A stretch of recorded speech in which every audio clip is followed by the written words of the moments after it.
Bienvenue dans la pause fitness. Alors, ce podcast est réservé à ceux qui veulent améliorer leur nutrition, leur entraînement et aussi peut-être leur style de vie. Donc, pour tous ceux qui me suivent depuis quelques temps déjà, vous pouvez me laisser une petite évaluation sur la plateforme de podcast de votre choix. C'est ce qui m'aide le plus. Allez, on démarre l'épisode.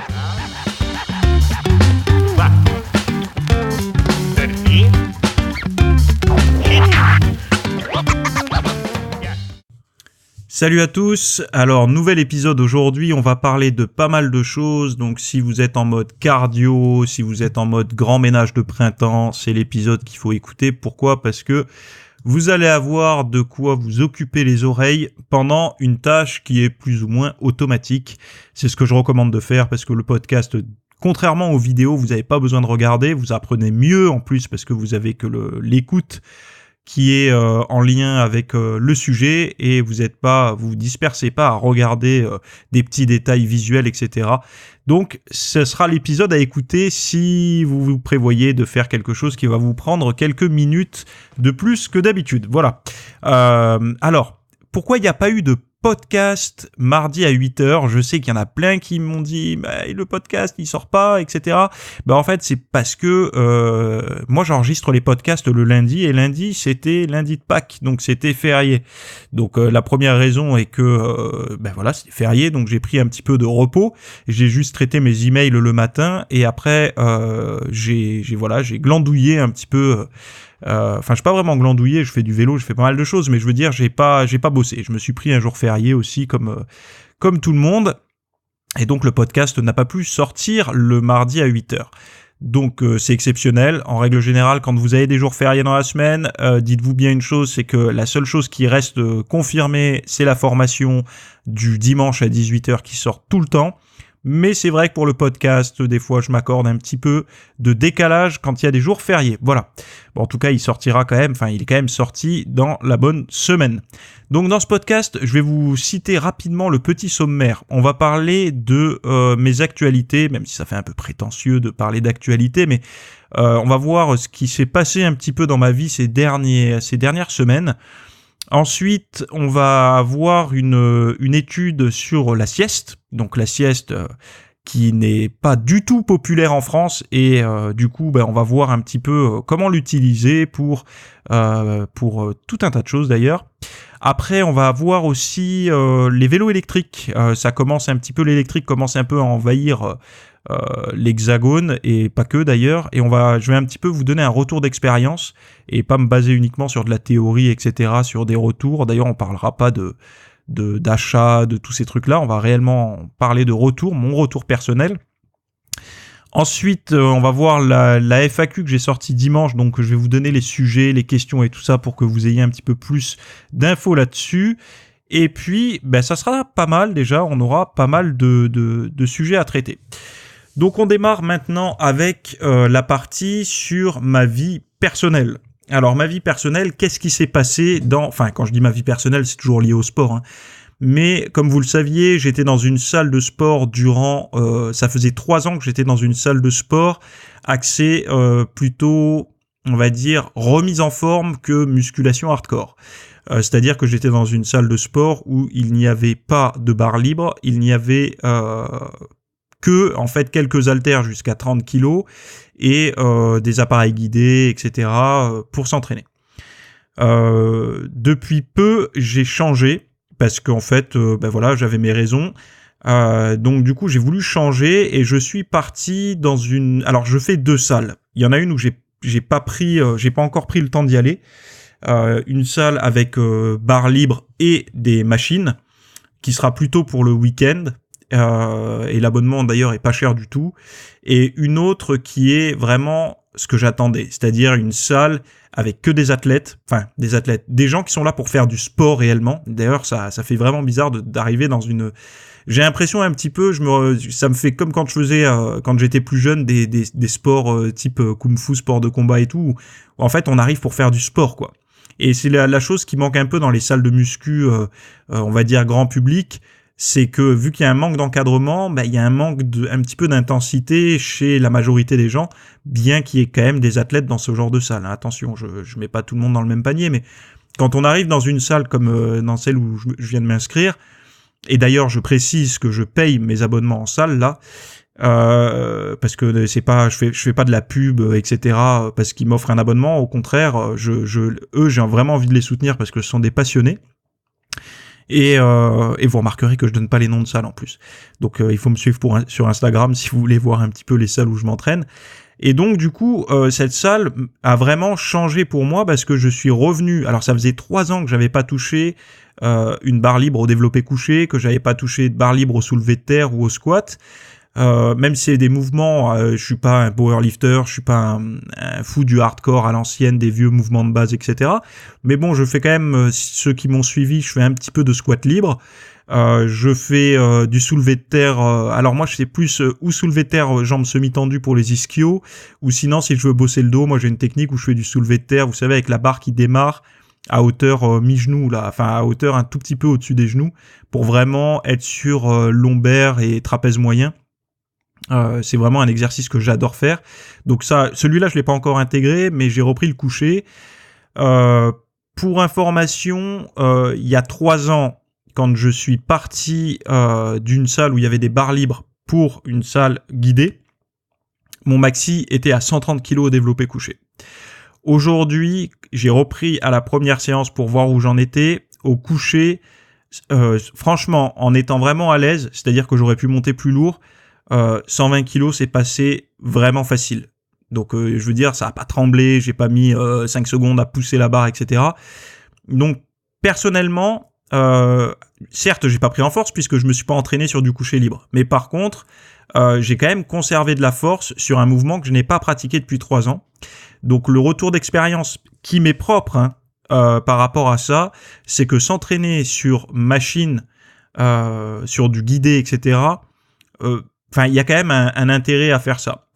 Enfin, c'est pas qu'il y a un intérêt, c'est qu'on peut préserver sa force à faire ça. Autre chose, je vois énormément de personnes qui pensent que sur le guidé, c'est plus facile que sur le libre. Alors, ce que vous essayez de faire la chose suivante. Vous prenez votre maxi sur une rep et vous le mettez sur votre développé couché classique. Donc, vous faites un maxi sur une rep.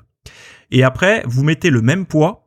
Et comptez bien le poids de la barre, parce que les barres sont plus légères sur les guidés en règle générale. Donc, mettez vraiment exactement le même poids sur un guidé et faites une rep. Et vous allez voir que ça sera certainement beaucoup plus dur sur le guidé. C'est plus dur et plus facile à la fois. Ce qui est plus facile, c'est de retenir la barre. Pourquoi ? Parce qu'en retenant la barre, il y a un frottement sur les rails et ce frottement annule un petit peu la tension, on va dire, de négatif d'étirement. Enfin, pas d'étirement, vous allez quand même étirer, mais la violence de la descente va être freinée par les frottements sur les guides, en fait. Par contre, quand vous allez pousser, ça va être le même schéma. C'est-à-dire que quand vous allez pousser, votre charge, elle va pas être libre comme sur un coucher libre, elle va être freinée par le frottement des rails. Donc, vous allez voir que ça va être certainement beaucoup plus difficile de faire un maxi équivalent sur guidé par rapport à des charges libres. Donc ça, c'est quelque chose que j'ai remarqué. Et je pense que beaucoup de personnes pensent que parce que c'est une machine, c'est plus facile. Détrompez-vous. Un appareil guidé peut être plus difficile à charge égale qu'un appareil sur charge libre. Voilà. Bon, ça c'est... Bon, après, je sais qu'il y en a qui s'entraînent jamais sur guidé, donc ils peuvent pas trop avoir de point de vue. Mais voilà. Après, il y en a qui vont attendre de savoir quel est le meilleur. Pour moi, il n'y a pas de meilleur. Le guidé pendant 3 ans m'a permis de conserver le physique que j'avais. Comme vous savez, moi je cherche pas à faire de compétition, donc je cherche pas à devenir le plus musclé, etc. Moi ce que je veux, c'est conserver le physique au top de ma forme le plus longtemps possible. Donc ce qui veut dire que je vais m'entraîner avec un entraînement spécifique et surtout une nutrition spécifique pour conserver ce physique-là. Et en fait, la progression se fait, mais pas comme on l'entend, c'est-à-dire que ça va être au niveau de la congestion, je vais congestionner plus vite sur du lourd, alors qu'avant je congestionnais pas sur du lourd. Je vais améliorer de la définition et de comment on appelle ça, du détaché musculaire sur certaines zones, alors qu'avant j'en avais moins. Mais visuellement, pour quelqu'un qui est pas expérimenté, il va se dire, je vois pas de différence en fait. Mais c'est normal. Il y a que l'œil un petit peu éclairé qui voit ça. Et moi, c'est ma petite motivation, c'est de continuer à faire évoluer mon physique en termes de qualité musculaire, de densité musculaire, mais pas du tout en termes de volume musculaire, qui pour moi n'est pas... Enfin, c'est pas une quête en fait, d'avoir 52 bras et tout. Je sais que pour beaucoup, c'est le cas, d'avoir des cuisses énormes, d'avoir des bras énormes et tout ça. Moi, c'est pas mon but. C'est pour ça que le podcast s'appelle La Pause Fitness, que mon site s'appelle Fitness Smith.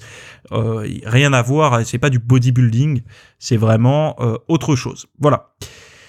Donc, mes retours sur cette nouvelle salle. C'est une salle qui est très, on va dire, limitée en termes d'équipement, on va dire, musculation machine. C'est-à-dire qu'il y a poulie vis-à-vis, tirage d'eau horizontal, vertical, il y a leg extension, leg curl, et on s'arrête plus ou moins là en termes de machine. Et non, il y a une super presse à cuisse aussi. Et en termes de machine, on s'arrête là.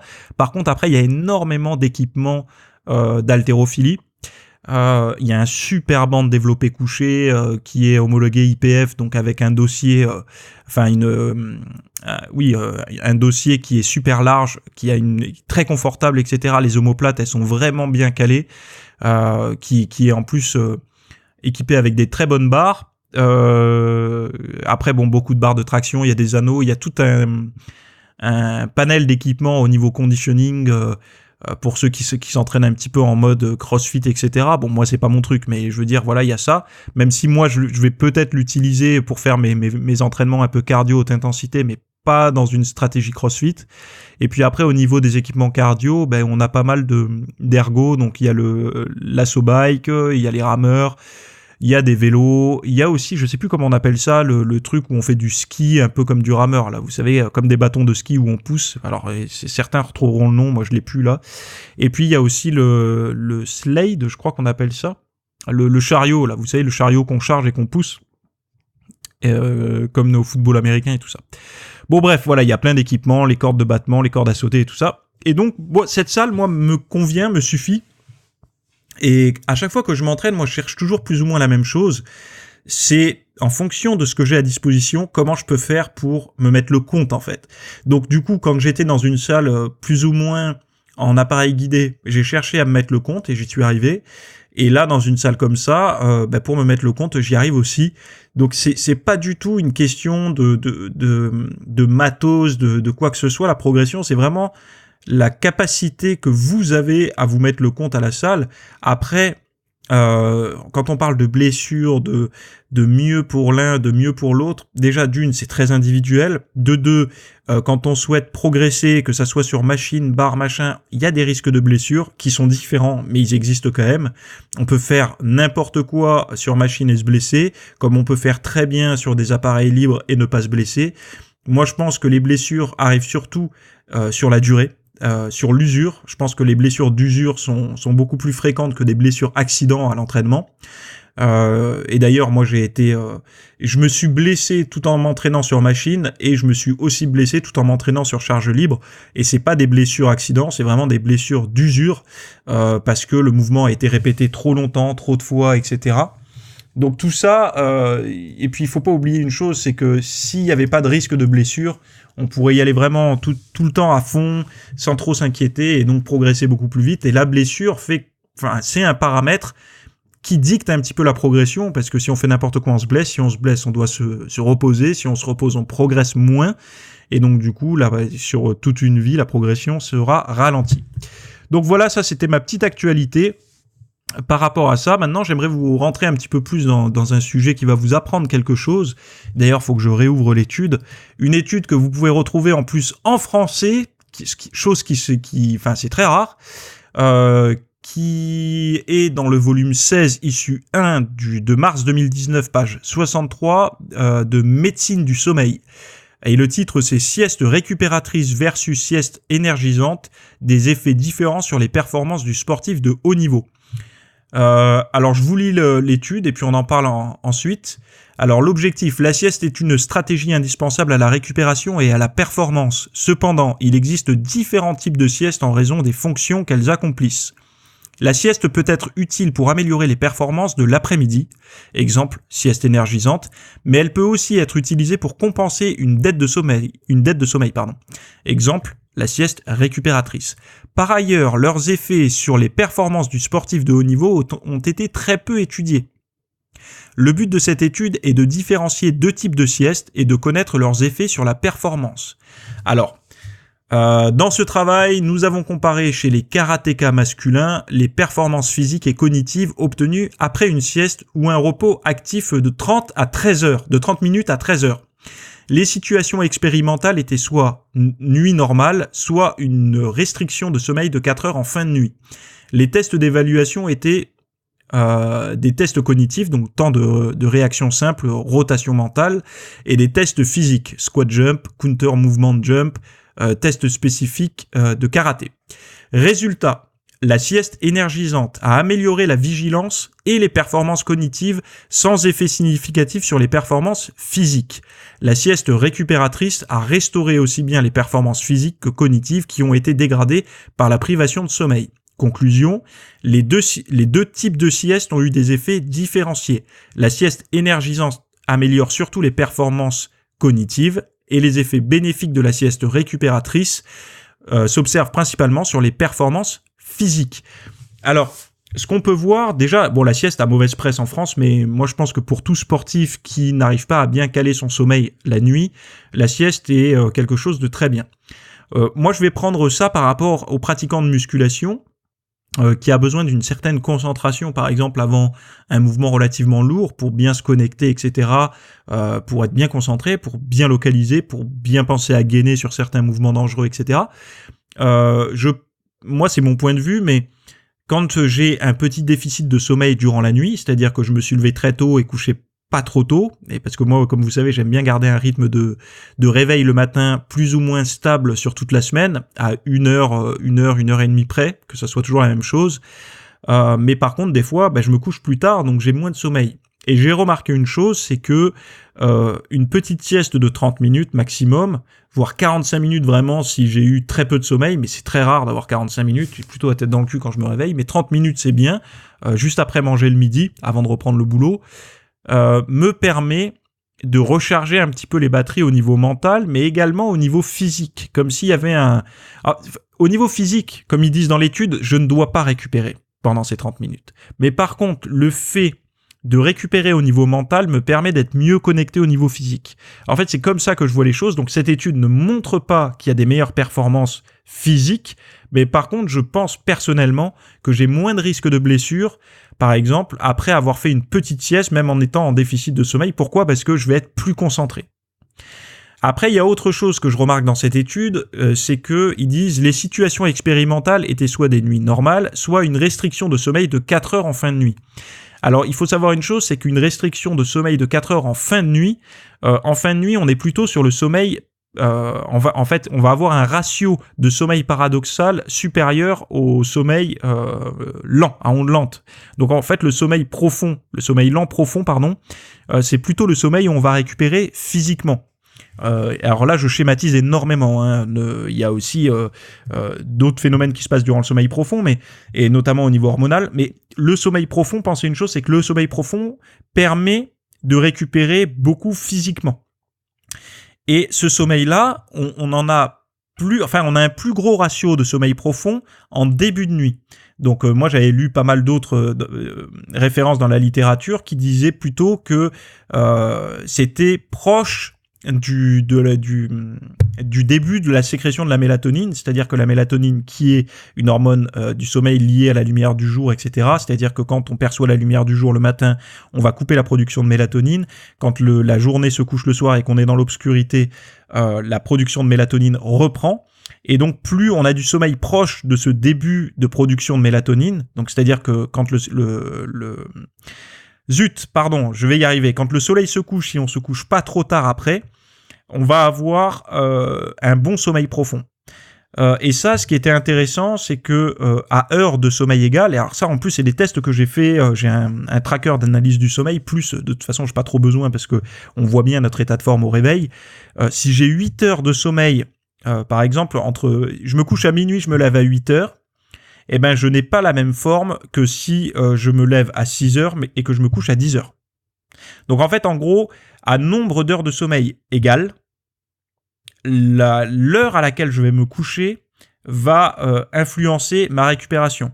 Et ça, je pense que l'explication derrière ça, mon hypothèse, qui n'est pas mon hypothèse à moi, mais qui est, je pense, l'hypothèse de beaucoup de personnes qui font des recherches sur le sommeil, vient du fait que le ratio du sommeil profond est plus important en début de nuit. Donc plus on aura d'heures de sommeil, entre guillemets, entre, on va dire, 21h et 23h, si on arrive à se coucher dans ce laps de temps-là, on va privilégier une récupération physique. En fait, on va mettre plus de chances de notre côté pour la récupération physique. Mais là, dans cette étude, en fait, ils ont fait une restriction de sommeil de 4 heures en fin de nuit. Donc, en fin de nuit, on a un ratio, comme je disais tout à l'heure, qui est plus sur le sommeil paradoxal. Et le sommeil paradoxal, c'est entre autres là où il y a les rêves les plus intenses, etc. Mais il faut plutôt voir ça comme une forme de digestion mentale, de récupération au niveau mental, psychologique, etc.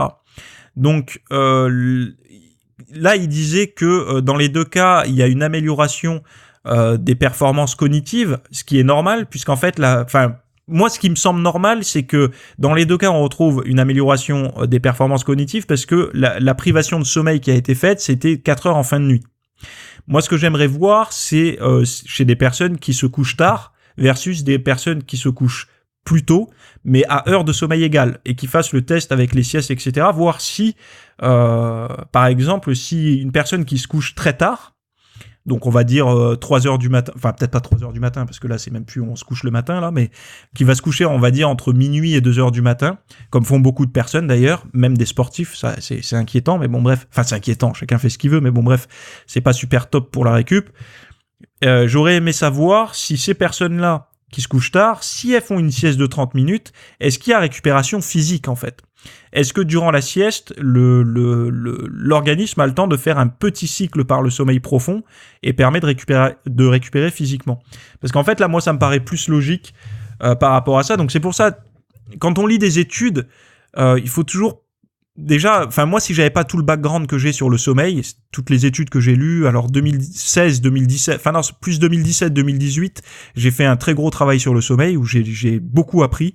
Ça a été vraiment un centre d'occupation pour moi parce que je trouve que c'est très très important et on est en fait, à part les recommandations bien dormir, blablabla, on n'avait rien finalement pour optimiser son sommeil. Et c'est pour ça, les gens qui sont VIP, ils ont vu que durant ces années, j'ai fait énormément de contenu sur le sommeil, avec les cycles, les hormones, toutes ces choses-là, en fait, tout ce qui rentre dans le sommeil, en fait, dans les cycles de sommeil. Parce que j'avais envie de comprendre et j'avais surtout envie d'apporter des réponses aux gens, de faire un petit peu progresser dans le monde du sportif les connaissances sur le sommeil. Et là, par rapport à mes connaissances que j'ai acquises sur le long terme, on va dire, j'ai pu me rendre compte de cette petite chose-là qui est que le sommeil de 4 heures en fin de nuit crée en fait une situation particulière dans les résultats de l'étude.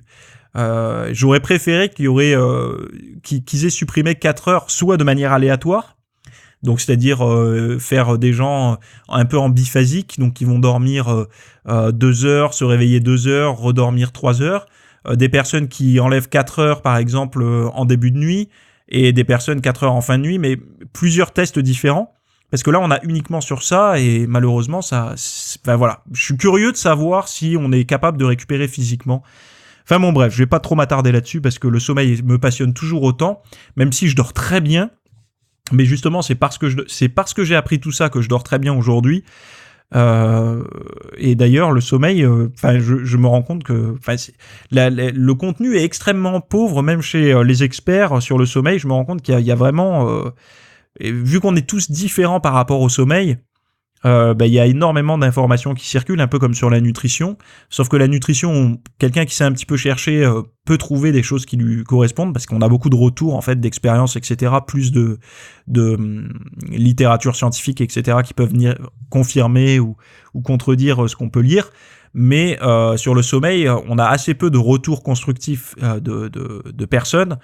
Et la littérature, on va dire que, à part dans les études, on a très peu de contenu en fait, de bouquins sur le sommeil et tout ça. On va avoir des bouquins sur les pathologies, les machins, mais sur le sommeil du sportif à proprement parler, moi j'en connais qu'un bouquin qui est Sport et sommeil, qui est pas mal, mais bon voilà, le bouquin n'est pas tout jeune non plus. Et comme on sait, la recherche, moi c'est toutes les semaines que je reçois des actus là-dessus, donc ce serait c'est toujours mieux pour le grand public un livre que les études scientifiques, quoi. Donc voilà un petit peu par rapport à ça. Donc en gros, si vous voulez récupérer, vous pouvez très bien faire une petite sieste. Moi, je recommande plutôt... Alors, si vous manquez vraiment de sommeil, que vous avez fait une très courte nuit, vous pouvez monter au-dessus de 30 minutes si vous travaillez par exemple du matin, vous êtes boulanger ou quoi. Évidemment, la sieste de 30 minutes, vous pouvez la gonfler un petit peu. Vous allez avoir ce qu'on appelle un peu d'inertie du sommeil, c'est-à-dire que vous allez être emporté en fait dans un état en fait un peu vaseux.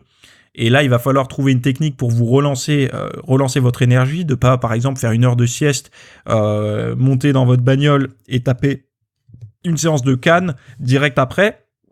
Vous allez avoir un petit peu de mal à rentrer dans votre séance, surtout au niveau cardiovasculaire. En plus, c'est pas top, la vigilance baisse, etc.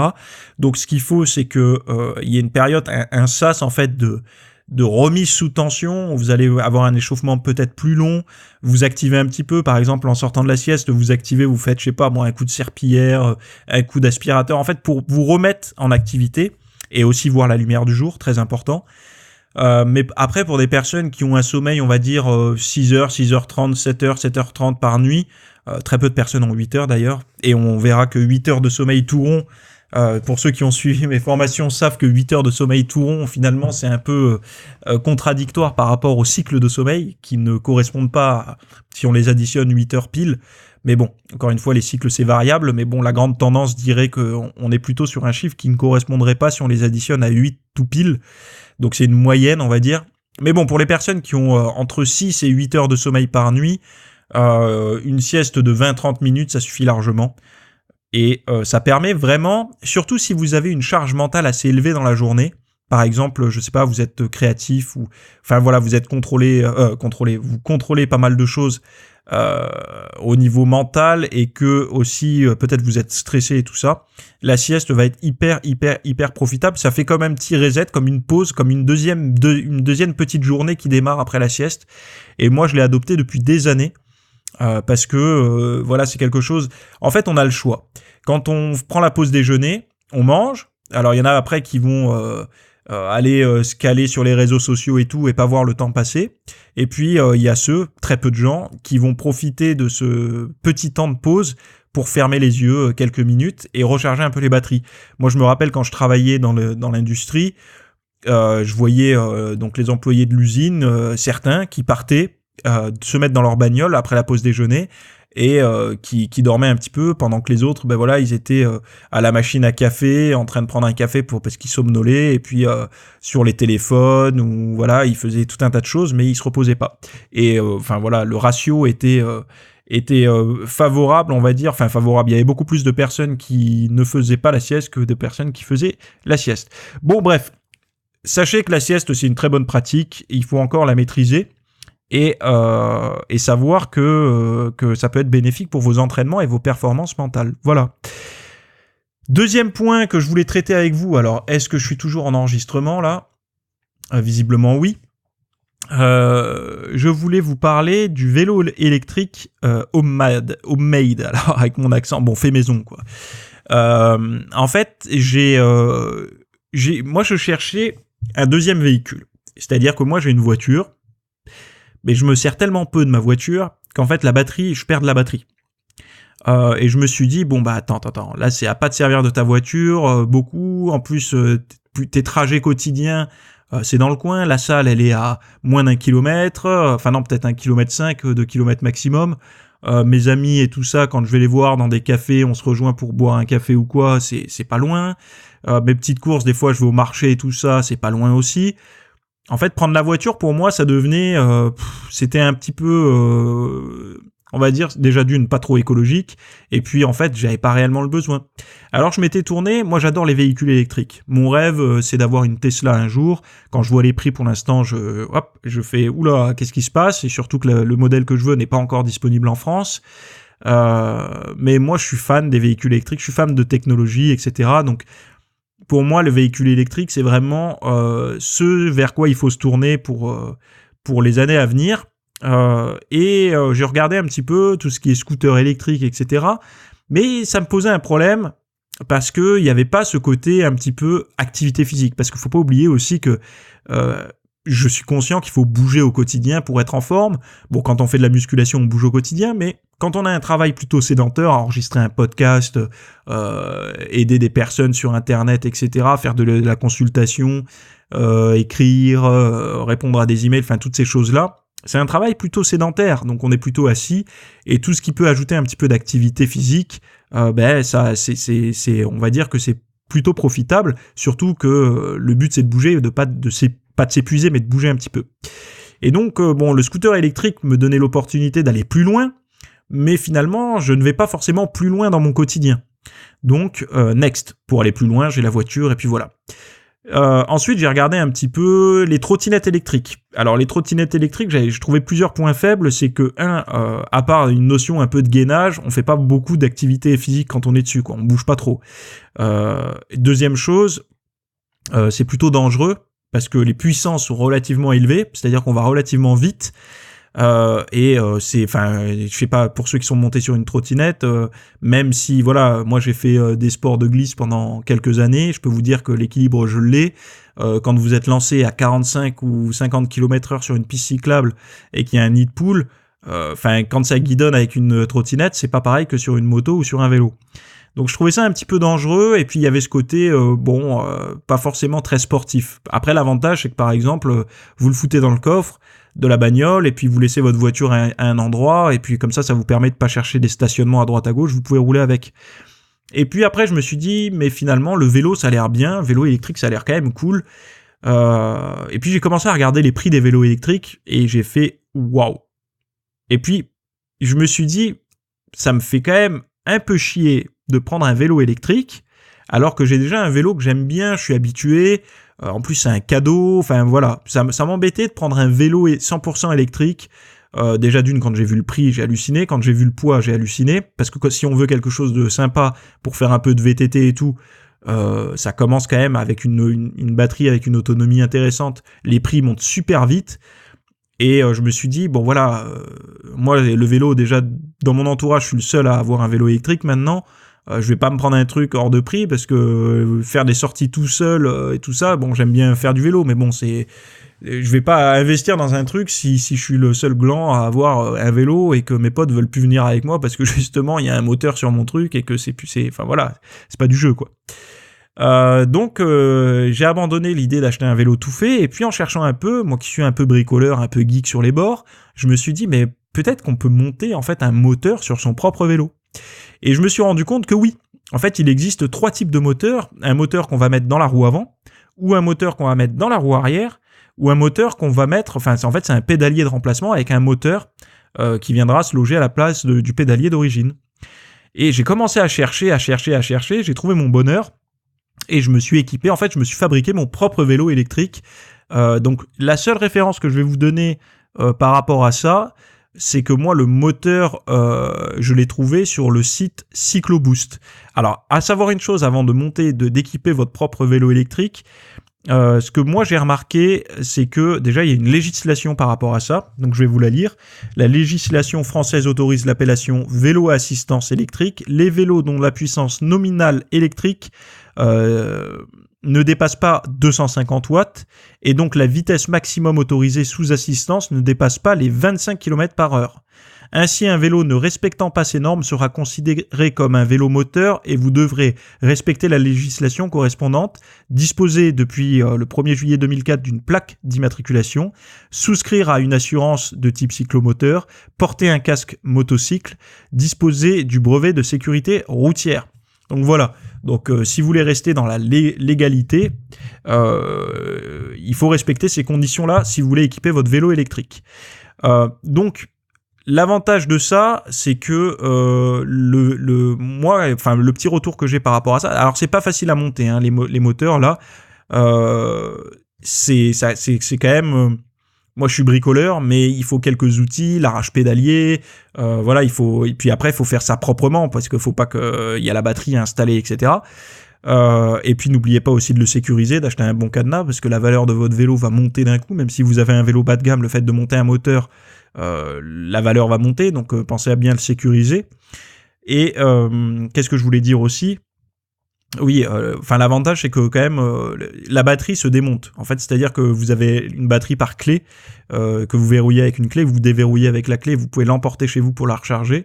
Par exemple, si le vélo est dans le garage et que la prise elle est chez vous, vous enlevez la batterie, ou quand vous allez, je sais pas moi, quand je vais faire mes courses par exemple, j'enlève la batterie, je la mets dans mon sac, parce que en fait c'est la batterie qui coûte cher et que si vous faites piquer un truc, ce sera surtout la batterie. Donc vous pouvez l'enlever, ce qui est quand même pas mal. Donc moi, le retour que j'ai par rapport à ça, là je vous ai donné un petit peu les caractéristiques et les aspects techniques. Le montage m'a pris à peu près 3-4 heures en prenant mon temps de bien faire passer les fils, etc. Et puis, je suis parti un petit peu faire des sorties. Ce que j'ai remarqué, c'est que au niveau cardio, on monte moins dans les tours. Forcément, il y a une assistance électrique. Mais quand même, moi j'étais à peu près à 130 battements par... Excusez-moi, j'ai évoqué 130 battements par minute. Donc il y a quand même un petit effort cardio, mais l'avantage en fait c'est que j'ai fait, au lieu de faire 10 bornes, j'ai fait 20 bornes. Parce qu'en fait cette assistance permet de vraiment de faciliter les côtes, etc. Alors pour une personne qui fait que du vélo, qui pour lui le vélo est l'activité principale, je pense pas que ça soit intéressant dans le sens où si l'effort maxi il est fait sur le vélo en général, le fait de mettre une assistance électrique, on va réduire son effort maxi, donc on va réduire l'intensité de travail. Voilà. Mais pour quelqu'un comme moi qui tape des squats, de la presse lourd, de la muscu, etc., j'ai pas besoin d'efforts intenses à me cramer sur des côtes, etc. Bien que je puisse le faire encore, mais aujourd'hui c'est vraiment d'une part un moyen de transport secondaire écologique, vert, etc., qui me permettent quand même de faire circuler un peu le sang. C'est comme ça que je le vois. C'est pas du tout comme un outil sportif.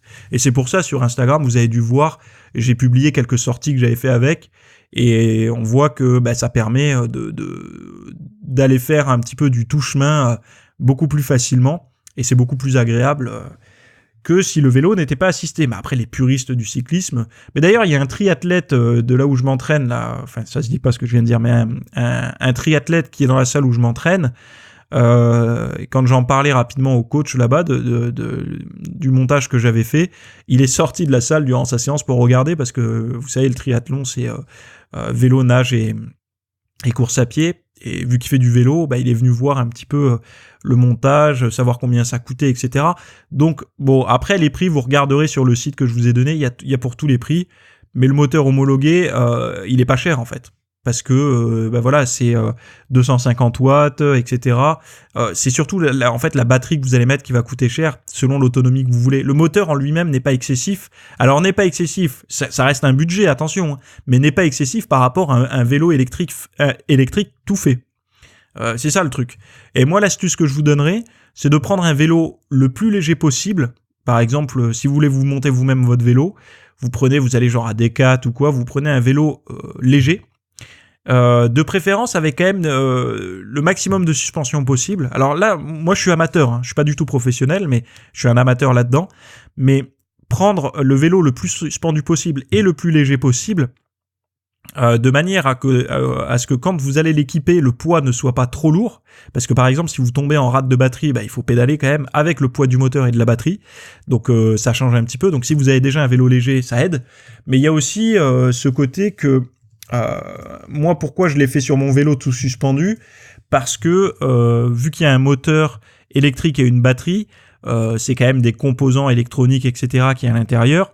Et le fait que ce soit suspendu, ça va absorber un petit peu les chocs du terrain et donc préserver un peu tout ce qui est la visserie, les soudures, etc. quoi. Donc ça, c'est mes petits conseils de bricoleur, qui voilà, que je vous donne. Donc voilà un petit peu le retour que je peux vous faire sur le vélo électrique. Moi, je suis plutôt fan. Et après, faites gaffe, suivez bien les recommandations, la législation française si vous voulez équiper votre vélo.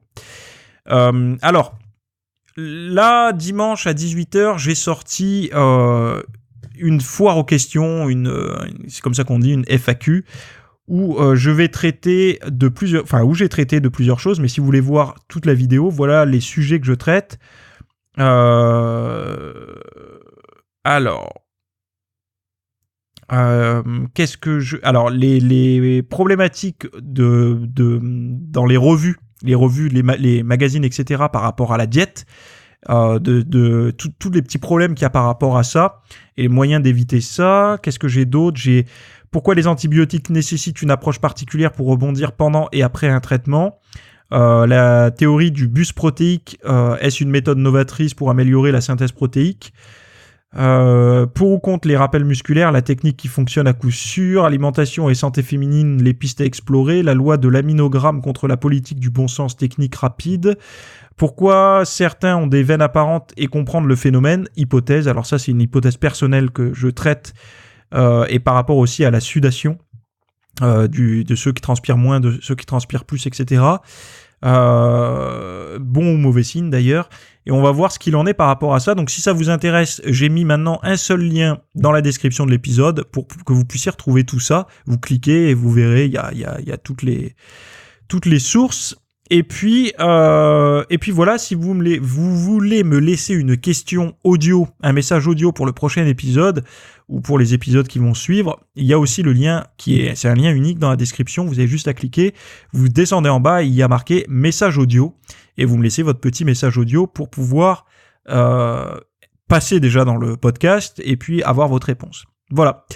Je vous souhaite à toutes et à tous une très bonne journée. Ça fait 40 minutes qu'on est ensemble et j'espère que tout se passe toujours bien pour votre séance de cardio ou votre ménage. Mais en tout cas, on se retrouve la semaine prochaine pour le prochain épisode. Et en attendant, restez en forme. Ciao.